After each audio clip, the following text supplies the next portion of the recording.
আজি আমি সকলো একত্ৰিত হৈ পেলাই অখিল গগৈ ডাঙৰীয়াৰ খবৰ ল'বলৈ আহিলোঁ।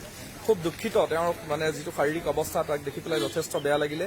তেওঁৰ খাদ্যনলীত ঘাঁহ হৈছে, তেওঁ কিডনীত পাথৰ হৈছে, তাৰ পাছতো চৰকাৰখনে যথোপযুক্ত ব্যৱস্থা কৰা নাই আৰু জেল কৰ্তৃপক্ষই যিটো ধৰণৰ ব্যৱস্থা ল'ব লাগিছিল সেই ব্যৱস্থা লোৱা নাই। গতিকে আমি তেওঁৰ উন্নত স্বাস্থ্য চিকিৎসাৰ কাৰণে তেওঁক যি চিকিৎসালয়লৈকে নহয়, ব্যক্তিগত খণ্ডই হওক লাগিলে ৰাজহুৱা খণ্ডৰে হওক তালৈ নি পেলাই সুচিকিৎসা প্ৰদান কৰাৰ কাৰণে আমি চৰকাৰৰ ওচৰত দাবী জনালোঁ।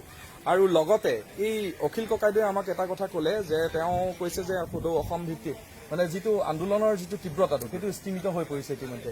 গতিকে আমি সকলো ৰাইজলৈ তেওঁৰ হৈ পেলাই আমি আহ্বান জনাইছোঁ যে আপোনালোক ৰাইজ ওলাই আহক।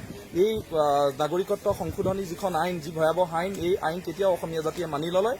আপোনালোক আহক, প্ৰতিখন জিলাত, প্ৰতিটো জিলা পৰ্যায়ত হওক, গাঁও পৰ্যায়ত হওক, পুনৰ সেই আন্দোলন তীব্ৰতৰ কৰি তোলক। এটা কথা ক'বলৈ বিচাৰিছোঁ সমগ্ৰ অসমবাসী ৰাইজক, অখিল গগৈ ডাঙৰীয়া এজন এনেকুৱা ব্যক্তি যে গোটেই জীৱন তেওঁ খুব আৰামছে খাব কৰিব পাৰিলে হয়। তেখেত বহুত শিক্ষিত হয়। তেখেতে হয়তো চাগে আজি IAS অফিচাৰ ক'ৰবাত বা কংগ্ৰেছৰ দিনত যদি তেওঁ বিচাৰিলে হয় মন্ত্ৰিত্ব লৈ পেলাই তেওঁ মন্ত্ৰী হৈ থাকিব পাৰিলে হয়। কিন্তু তেওঁ সকলো ত্যাগ কৰি অসমবাসী ৰাইজৰ লগত প্ৰতিটো ক্ষণত তেওঁ খাৰা দি ৰখিছে। আৰু এতিয়া আমাৰ সময় যে আমি সমগ্ৰ অসমবাসী ৰাইজ আজি তেওঁৰ লগত খাৰা হওঁ আৰু তেওঁৰ লগত একেলগে যুঁজ দিওঁ। অসমক যোনবোৰ বস্তুৱে, যোনবোৰ শক্তিয়ে ধ্বংস কৰিব বিচাৰিছে তেওঁৰ বিৰুদ্ধে আমি যুঁজো।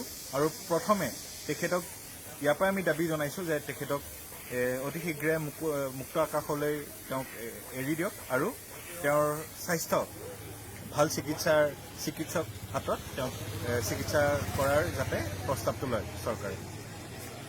হয়, ককাইদেউক লগ পাই আহিলোঁ। দেখি মনটো বহুত দুখেই লাগিছে, কাৰণ তেওঁক অন্যায়ভাৱে এনেদৰে জেলৰ ভিতৰত ভৰাই থৈছে আৰু হিউমেন ৰাইটছৰ গোটেইখিনি নৰ্মছ এইখন চৰকাৰে ভৰিয়াই গচকি পেলাইছে। তো এই ভিডিঅ'ৰ জৰিয়তে মই শাসকীয় দলৰ বহুবল্কী মন্ত্ৰী হিমন্ত বিশ্ব শৰ্মা ডাঙৰীয়াক ক'ব বিচাৰোঁ যে 16-17 বা 17 চনৰ বাজেটত তেখেতলোকে যিখিনি কৰিছিলে, ঘোষণা কৰিছিলে যে জেলৰ ভিতৰত উত্তম খাদ্য তেখেতলোকে প্ৰভাইড কৰিব। আজি তাৰিখত জেলৰ ভিতৰত হেনো খানা পিনা একেবাৰে অৱস্থা বেয়া, নিকৃষ্ট খাদ্য আপোনালোকে প্ৰদান কৰিছে।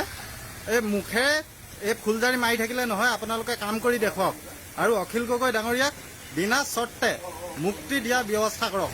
নহ'লে আমি অসমত সমগ্ৰ অসমজুৰি আমি প্ৰতিবাদী কাৰ্যসূচী, তীব্ৰ প্ৰতিবাদী কাৰ্যসূচী আমি গ্ৰহণ কৰিম। ধন্যবাদ। ধন্যবাদ। জয় আই অসম। জয় আই অসম।